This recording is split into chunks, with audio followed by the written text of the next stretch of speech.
So, as we all know, what happened with Cody getting beat up badly and bleeding against The Rock. So, what we're going to be talking about is how that happened, why that happened, and what's the resolution for all of this. So, Cody Rhodes made a promise to Roman Reigns he will finish the story this time. Let's go retrace a couple months ago. So Cody becomes the third person in history to win back-to-back Rumbles. And he is automatically choosing Roman Reigns, but then we have Seth Rollins as World Heavyweight Champion, and he's trying to reignite that rivalry that happened 2 years earlier in WrestleMania 38. And he says that Roman doesn't come up a lot and that he should face him because if he faces Roman, he's going to lose again. Do you want the Hogan title or the Dusty title? So I knew that Seth was trying to pinch some nerves. And it made for the first time Cody Rhodes to think about it. And it's nerve-wracking for him because, you know, when he mentions his dad, it's hard because, you know, when you have a father or a mother or someone you love die and not be there, it really hits you hard. So then we have the press conference where Cody said he'll make his choice, and then Roman calls out his cousin The Rock because Cody decided to say he was not going to face Roman at WrestleMania, which we all thought was like, that's weird. And then The Rock's theme music hits, and we're all like, oh my gosh, it's going to be Roman and The Rock. And that was not the case. The case was he yet chose Roman. And Rock and Roman were upset about it. But what made it worse is how Cody brought up The Rock's family, which is the same as Roman's family. And yet we've seen Roman bring up Dusty Rhodes many times. And when Cody decides to bring his family up, it's like it's the end of the world. And with that, it gets frustrating for him. And then Cody gets slapped by The Rock because of that, turning him heel for the first time since 2003, which is a miracle, to be honest, because we haven't seen the heel Rock since he was Hollywood Rock. And and he said he got the Hollywood theme from Hollywood Hogan when he was Hollywood heel for NWO.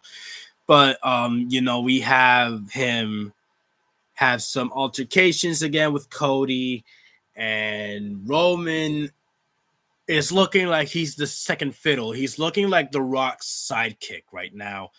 And with that happening, that's the big issue going on at this moment.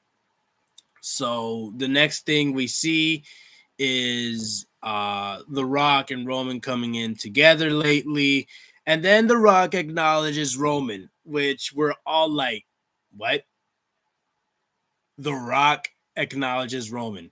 I mean, you were born in 72. Roman's born in 85. Okay. But then I was thinking to myself, tribal chief.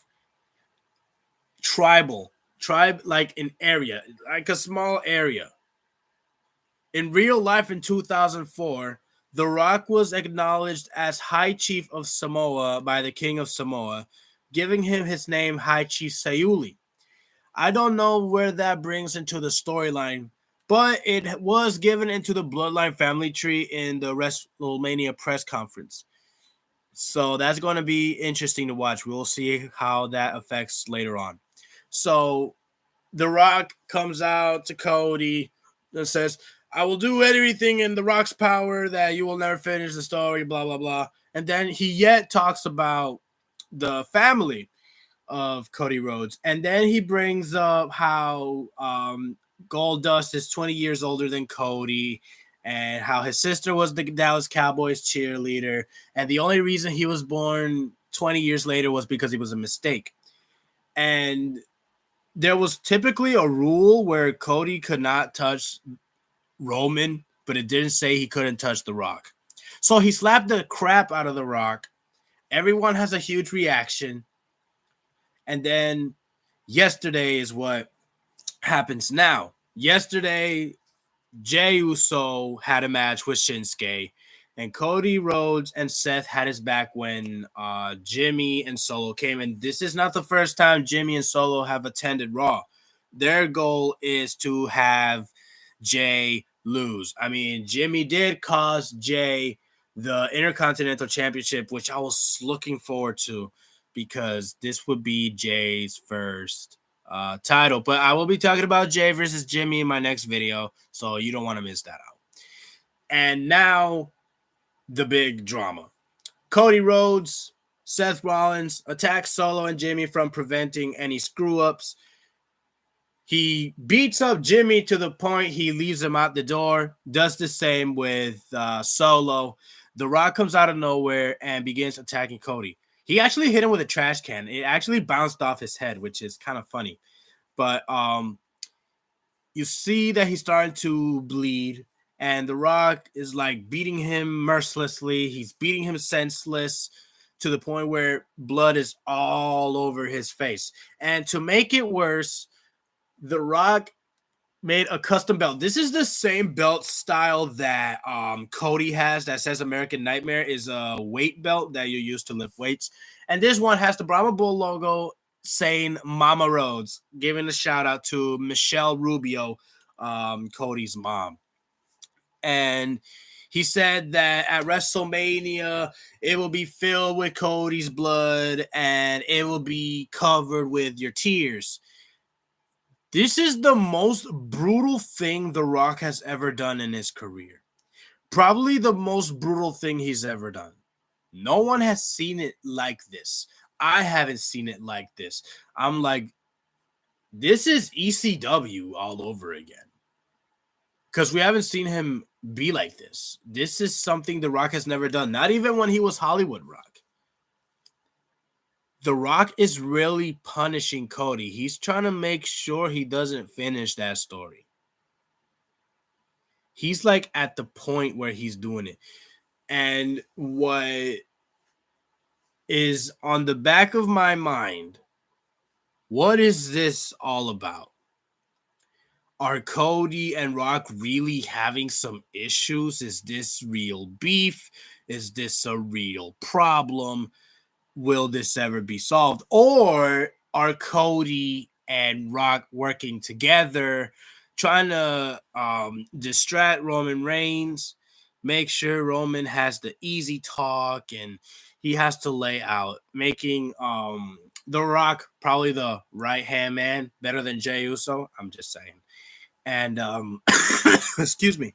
But anyway, maybe he's planning this with Cody. If this turns out to be The Rock and Cody working together, one, that was a complete shock.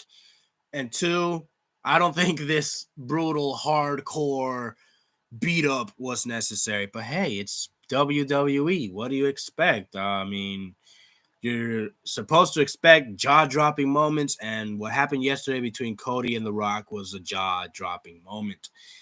How will this lead to WrestleMania? I don't know. WrestleMania is 9 days away. I am so excited. I will actually be there live. This will be my first WrestleMania in a long time. The last time I went to a live pay-per-view of WrestleMania was WrestleMania 28, The Rock versus John Cena. So, and I talked about the John Cena and The Rock rivalry in previous videos ago. So make sure to watch that one. Anyway, this will be an exciting WrestleMania. We already have spot on matches that I'm excited to watch. We've got Randy Orton, Logan Paul, Kevin Owens, triple threat for the United States Championship. Jey Uso versus Jimmy Uso. First time in 30 years. Last time we seen brothers like that, it was WrestleMania 10, Bret Hart versus Owen Hart. And Owen Hart beating Bret. But let's see. I'm going with Jey on this one. I'm voting for Jey. Yeet. And that's part of it. For my night one, Seth and Cody versus Roman and Rock. Roman and The Rock will probably win. It's a gut feeling. I'm like, I know Roman and The Rock are gonna win because if they win, there will be bloodline rules. We don't know what the bloodline rules are. Probably interference and probably The Rock as referee. Maybe count slowly on purpose. I don't know. But night 2, I'm really hoping Cody finishes the story. Maybe the bloodline rules is just an obstacle. And if this is an obstacle, I believe he's got this. So we really want to see what's the bottom of it, what this is gonna do, and what this will lead to. I'm really excited. 9 days is too long. I'm not gonna lie. 9 days is too long. And this will be one heck of a WrestleMania. What a perfect way to celebrate 40 years of WrestleMania than this. It can't get any better. And it probably won't be like this probably for the next decade or so. And I believe Cody will finish the story. What will this lead up to? Will this lead to a Fuel of the Rock? I don't think so because it was said by The Rock himself in May he's going to be producing a movie. So he won't be back till probably SummerSlam, the biggest part of the summer. How come every rivalry has to end up with SummerSlam? Anyway, thank you guys for watching this APW. Thank you for joining APW Talk. The next video, I'm going to be talking about Jay versus Jimmy, how it led from that betrayal to SummerSlam to Jay quitting the Bloodline, quitting SmackDown, to returning, facing each other at the Royal Rumble, which was a complete iconic moment, to leading to a match to WrestleMania. This is going to be legit. So till next time, APW, thank you for watching. Yeet, no yeet. I out.